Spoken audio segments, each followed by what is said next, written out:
decir que son 2 días. Javier del Pino.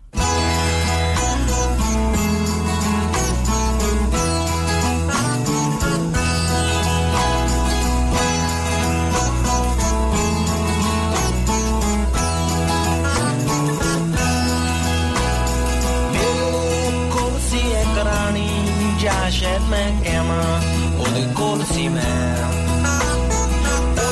ओदा कमरा दुखा लिया है नी ये अच्छी नॉर्वेजियन लकड़ी ओदे क्या रहला था मैं जा जिते भी तेरी मर्जी मैं आले वाले दिन क्या कोई उठे को सी नी सी मैं तुई ते बह गया समा सोच के ओदी शराब पी के असी 2 बजे तक गल्लां कीतियां फे ओने क्या सौंदा समा हो गया। Ramón Lobo, buenos días. Muy buenos días, ¿qué tal?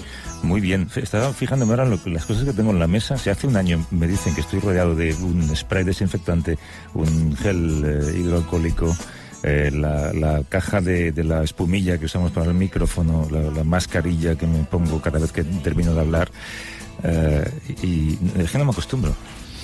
No nos acostumbramos. Yo esta noche que he dormido mal, he dormido muy poquito, he estado pensando que el año pasado, el 31 de diciembre, estaba en el Metropolitan House de Nueva York escuchando varias óperas, hice amiguitos con los de atrás que eran mayores que yo, que ya es decir, y ese ya estaba el virus en marcha, y el día de mi cumple, el 23 de enero, ese día cerraban Wuhan y no sabíamos lo que nos esperaba. Sí, no sabíamos ni lo que era Wuhan, casi. El otro día había un cómico americano, Chris Rock, que decía en televisión que una cosa que nos ha robado a todos el virus son los planes.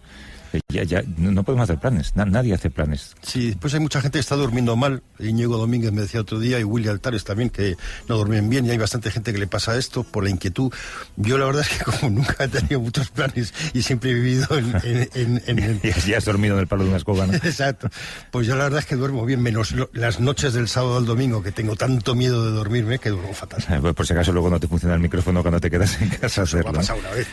Oye, no sé si escuchabas el boletín informativo. ¿Qué palabras estamos empezando a escuchar constantemente en el mercadeo político, ¿no? Rehenes, ayer la palabra chantaje, la palabra secuestrados, hablaban también el PP sobre los madrileños. Claro, ese discurso político yo creo que te aleja del discurso en sí. O sea, te provoca, esto que ayer comentábamos, te provoca cada vez prestar menos atención y cada vez decidir: no quiero saber lo que está pasando, no quiero saber lo que se están diciendo, quiero saber lo que están haciendo. Este tipo de discursos son responsables luego de lo que sucede cuando aparece un Trump y la gente no quiere saber nada de la política porque se ha cansado de todos, porque todos son iguales. Cuando aquí el otro día se vio que alcaldes como el de León no son iguales, hay gente que está haciendo bien su trabajo. Y ese todos son iguales lo provoca ese tipo de discursos, cuando realmente los que somos rehenes de la incapacidad de la presidenta de la Comunidad de Madrid somos los madrileños. Ha prometido rastreadores que no ha contratado, engañó con las cifras para pasar de una fase a otra, llegaron a un acuerdo todas las comunidades autónomas, incluido Madrid, y luego Madrid se sale.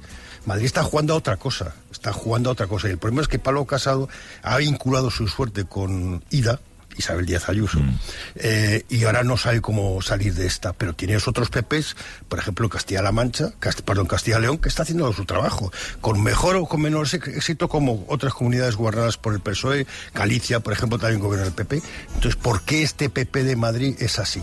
Porque está detrás Miguel Ángel Rodríguez, porque está detrás de Miguel Ángel Rodríguez José María Aznarista, o de Esperanza Aguirrista. A mí lo que me provoca es una desazón por toda la política, que ya es la parte peligrosa, porque ya incluyes que te cansa el presidente del gobierno cada vez que habla, te cansa Pablo Iglesias, te cansa no sé quién, ya me cansa todo. Pero es horrible que nosotros podamos decir eso, ¿no? Que digamos que son todos iguales. Es lo que algunos de ellos quieren que digamos, y no son todos iguales. No. Los hay que trabajan por el bien del ciudadano y los hay que no lo hacen solamente por mantener vivo el conflicto del discurso. El gobierno, como la ministra periodista de trabajo está haciendo un excelente trabajo. Yo creo que el trabajo de los periodistas, más que repetir todo lo que están diciendo esta gente, interpretando personajes, sería bajarles del personaje y ver quiénes son, porque igual son bastante normales y son gente incluso hasta agradable.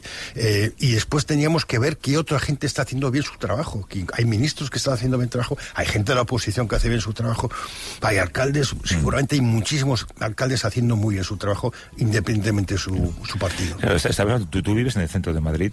Yo me pregunto si a ti las limitaciones en bares y restaurantes te afectan. Me imagino que no has pisado un bar o un restaurante no. mucho tiempo. Ayer contaba Íñigo, de hecho, en el programa esto, ¿no? Que nos hacen creer que hay una especie de república de camareros que exige la apertura a costa de la salud pública, porque lo que le importa es hacer caja en su restaurante. Eso no pasa.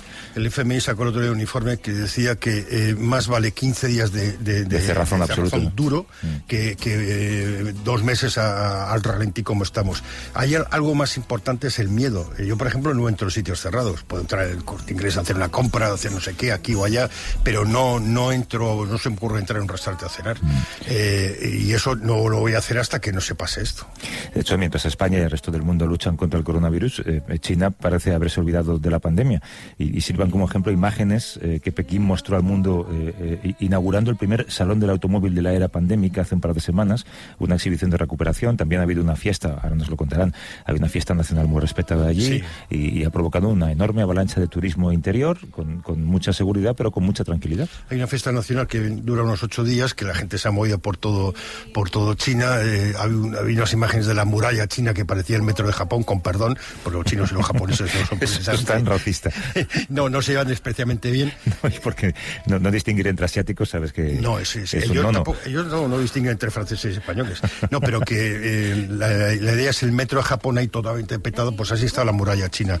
La clave en China ha sido, las malas lenguas. Algunos científicos advierten que habrá segunda ola también en China en este invierno.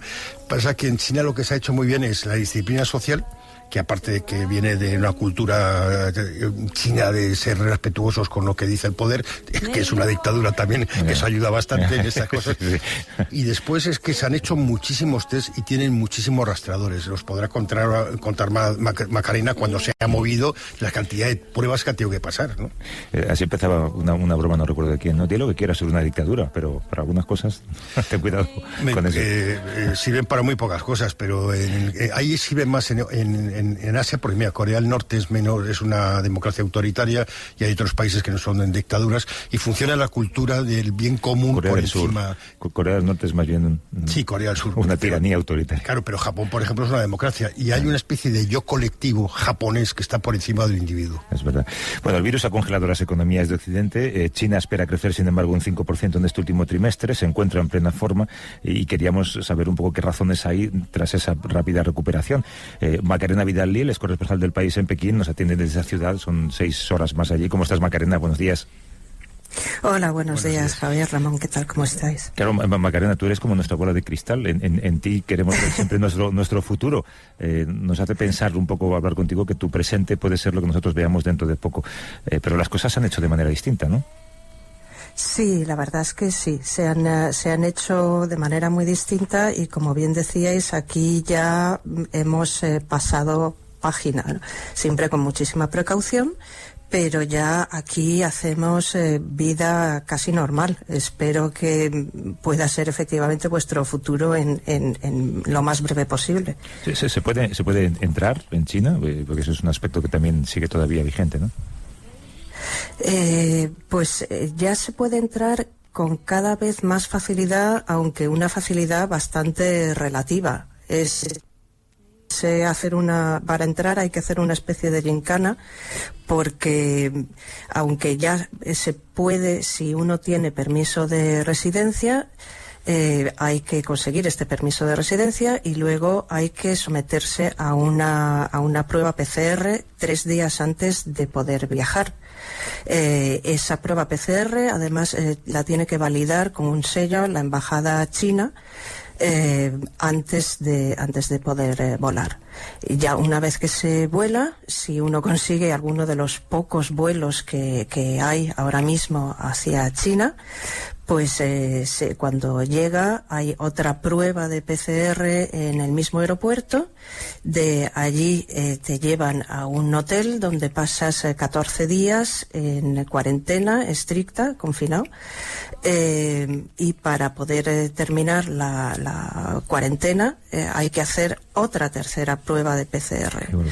Y ya una vez que ya das negativo en las 3, entonces ya puedes salir y puedes hacer vida, ya te digo, prácticamente normal. Desplazarte por dentro de China sin mayores incidencias, en tren, en avión, eso sí, para viajar con mascarilla. Claro. ¿De cuántos casos estamos hablando en Macarena en los últimos meses? Pues en total, desde que empezó la pandemia, oficialmente, que ya sabéis que las cifras chinas siempre hay que cogerlas con un poco de pinzas, o bastante, han sido unos 91.000 casos. Ahora mismo, oficialmente, solamente hay enfermos de coronavirus, enfermos de COVID, en China, 281 personas. Y llevamos más de 60 días, también oficialmente, sin ningún contagio local. Supongo que la economía se está beneficiando de este boom de vida normal, pero habrá perdedores también dentro de la economía china, ¿no? Sí. El gobierno, para estimular la economía, lo que ha hecho ha sido incentivar el sector de la industria, el sector de las infraestructuras, pero menos al consumo. Y aquí el consumo todavía sigue muy débil, con lo cual la gente, digamos, más vulnerable, pues está pasando lo mismo que en el resto del mundo. La gente más vulnerable es la más golpeada, porque son los que tienen mayor incertidumbre económica. Si tienen un negocito pequeño, pues la gente no va a comprar a estos negocitos pequeños o estos restaurantitos más pequeños. Van a sitios que les ofrezcan más garantías o que tengan mayor reputación. Y bueno, pues esta gente sí que ha tenido que cerrar. Por donde vayas, pues se ven muchos comercios que cerraron, restaurantes que han tenido que cerrar también. O sea, no ha sido una recuperación uniforme, ni muchísimo menos. En tus crónicas en El País, Macarena, hemos visto también fotografías de la gente viajando en estas festividades que hay ahora en China en las últimas semanas. ¿Tú crees que hay también un sentimiento un poco nacionalista en cómo se ve que sus gobernantes han manejado la situación? Sí, o sea, al salir se dan dos cosas. Una, que había un hambre, un apetito tremendo por salir, por moverte, ya dar por cerrada la pandemia un poco, ¿no? Y recuperar el sentimiento de vida normal. Y luego también hay mucho orgullo por cómo China ha gestionado la pandemia. Al principio sabéis que, bueno, pues hubo muchas críticas que se acallaron rápidamente, críticas internas incluso, pero ahora, cuando la gente compara la situación fuera de China y la que hay dentro de China, pues eso ha dado una popularidad tremenda al gobierno, porque dicen, mira, o sea, al principio se equivocarían, pero ya nosotros ya tenemos una vida normal, hemos antepuesto las vidas de las personas a la economía y hemos logrado estos resultados. Mientras que fuera la gente pues no ha querido hacer caso, y mirad cómo están. China no es precisamente un modelo de democracia, pero sí funciona la cultura asiática, ¿no? De obediencia a lo colectivo, que lo colectivo está por encima de lo individual.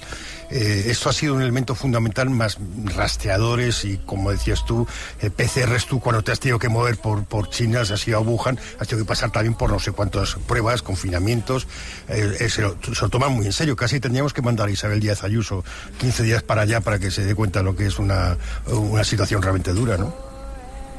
Sí, aquí se lo han tomado muy, muy, muy en serio. No sé si os acordáis que, por ejemplo, en Pekín, en junio, hubo un brote que fue bastante preocupante. Y en mi barrio, pues hubo un caso, un solo caso de un frutero del mercado local.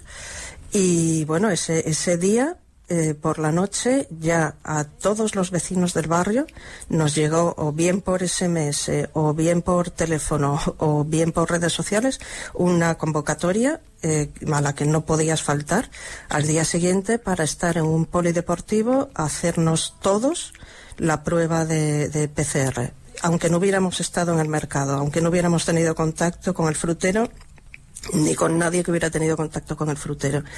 Y a todos nos hicieron la prueba de PCR y en 24 horas teníamos los resultados.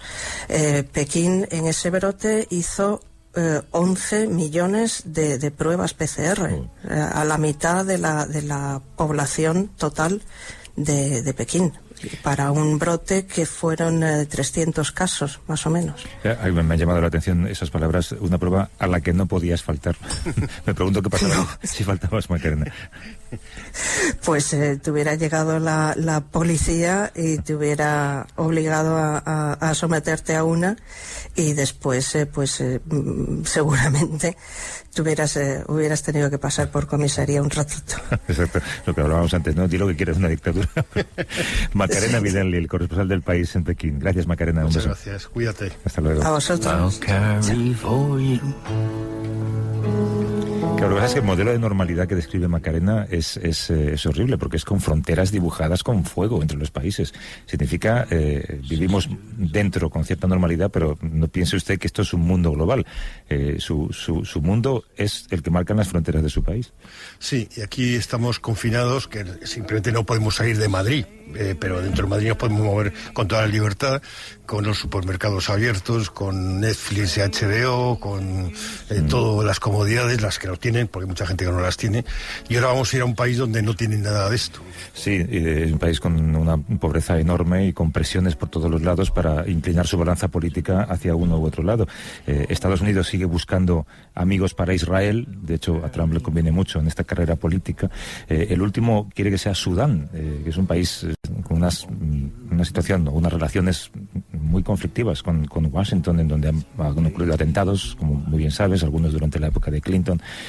Ha habido muchos soldados muertos allí, muchos ataques contra portaaviones que estaban en sus puertos, y ahora resulta muy extraño que Estados Unidos quiera que Sudán se sume a ese acuerdo con Israel, del que hablábamos el otro día ya con otros dos países árabes, ¿no? Sí, es un país de mayoría musulmana que sale de una larguísima guerra civil, o mejor dicho, de una sucesión de guerras civiles, porque también estuvo lo de Darfur, que ha salido de una dictadura, y ahora es una presa fácil para todo esto.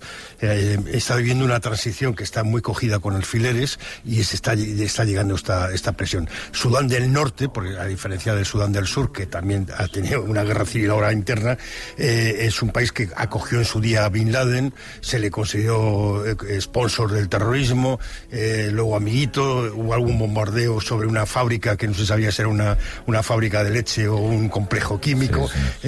Es un país que está en el mapa de Estados Unidos. Sí, hay que recordar que esto lo hizo Clinton, ¿no? Después del atentado contra la USS Cole, bombardeó, un poco como represalia, bombardeó una fábrica que resultó ser una fábrica de leche. Sí. No se pudo demostrar que era una fábrica de armamento.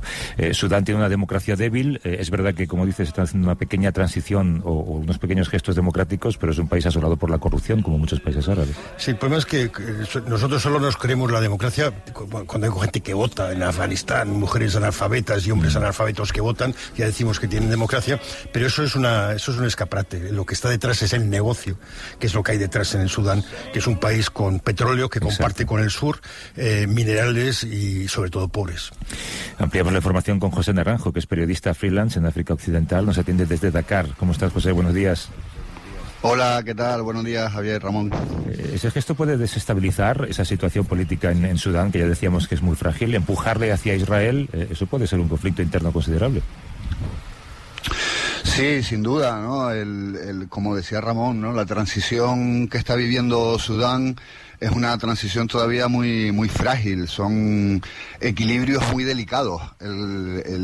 Digamos que el gobierno que hay ahora en Sudán es un gobierno formado por civiles, pero no hay que olvidar que el Consejo Soberano de Transición, los militares, muchos de ellos colaboradores del régimen de al-Bashir, que estuvo durante 30 años en Sudán, siguen manteniendo una parte del control del país, ¿no? Y bueno, 30 años no se borran de un plumazo, hay muchas sensibilidades, digamos, con Palestina, de apoyo a la causa palestina, y ahora mismo restablecer esas relaciones con Israel es un asunto realmente muy sensible para buena parte de la población, para las autoridades, y podría de alguna manera desestabilizar a esa transición. Pero es verdad que Sudán ahora no tiene nada que ver con el régimen de al-Bashir. Ahora es un país nuevo, hay unas dinámicas diferentes, hay gente joven que está ocupando lugares importantes, hay sindicatos, movimientos ciudadanos,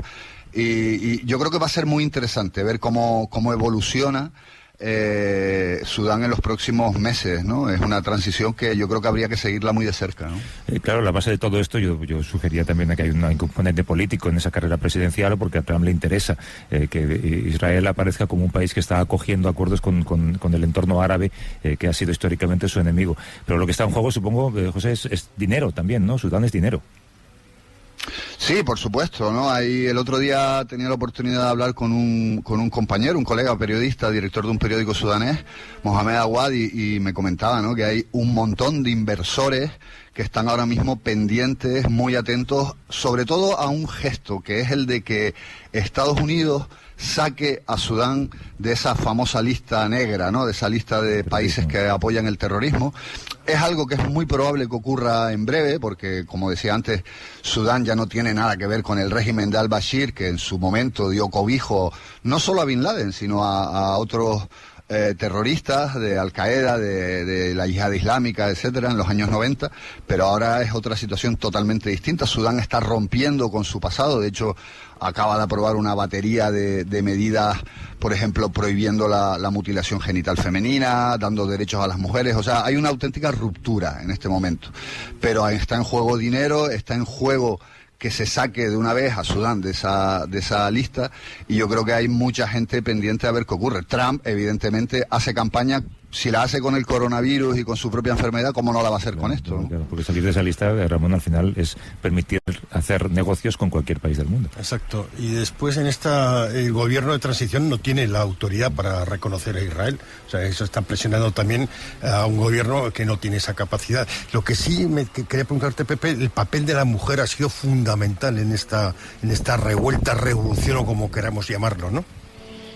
Sí, es se hizo viral, ¿no?, la foto de una joven estudiante en Jartum, ¿no?, en las manifestaciones previas al derrocamiento de al-Bashir, y ha sido clave, no solo en Sudán, en las últimas revueltas, en los últimos cambios de régimen que ha habido en Gambia, en Burkina Faso, en Mali. O sea, las mujeres africanas están adquiriendo cada vez más un papel protagonista en los procesos de cambio. A mí eso es algo que siempre me gusta destacar, y en el caso de Sudán ha sido muy evidente también. Sí, además en el caso de África la mujer es el sostén de la familia, es la que sostiene, digamos, el país, pero no tenía esa visibilidad política. Ahora sí tiene esa visibilidad política. Sí, normalmente, exacto, ¿no?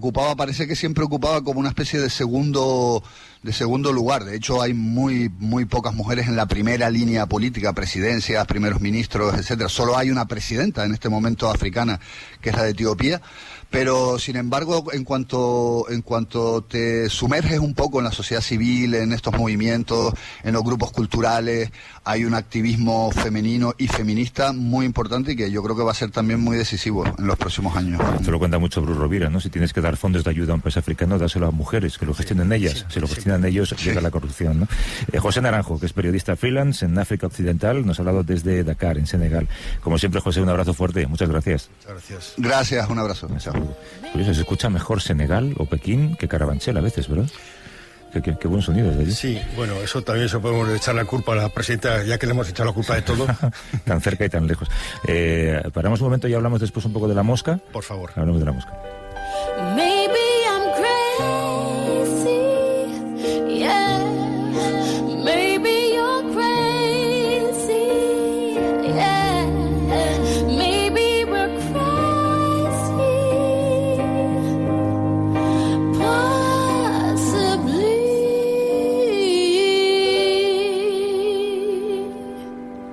A vivir que son 2 días. Javier del Pino.